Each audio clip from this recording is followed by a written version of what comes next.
It gives us a window into a world that no longer exists, a window into a world that we want to experience authentically, which still has a lot to say to us that we can learn from.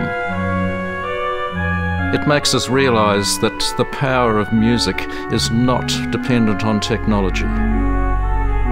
It transcends technology.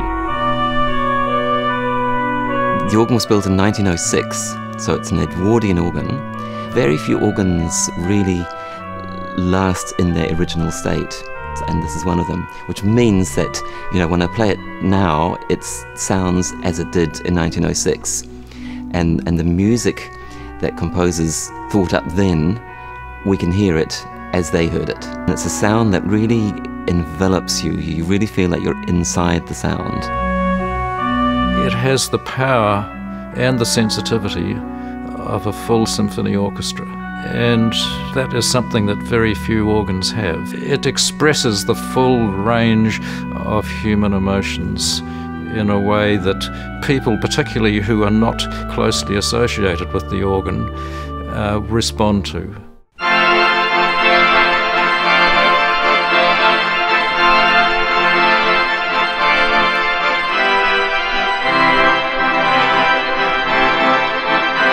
Its shipping weight was 50 tons, and when they unloaded it in the hall here, it filled the entire floor of the auditorium. And when they put the organ up, they put it up with no scaffolding or hoisting equipment apart from a rope, block and pulley. When the organ was put in, there were no radios or TV, so the organ was a very important way of bringing music to the people. The strengthening program that we're doing is a very extensive one. The wall that's right at the very back of the organ had to be strengthened. That is still unreinforced masonry. So one of the only ways that the engineers could find to undertake that treatment was to remove the organ.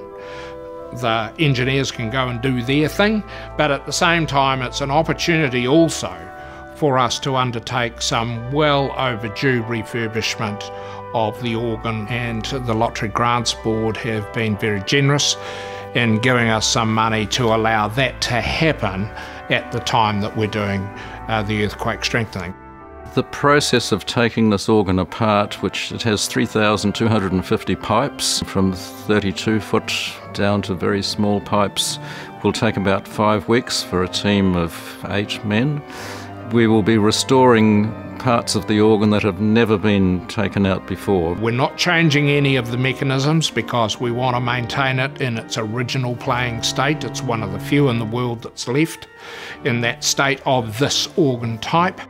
We're just starting to think about what kind of celebratory event we'll have, as much for the organ as much for the town hall, that it's back, it's secure, it's safe, all those good things in mid to late 2016 when we've finished the work.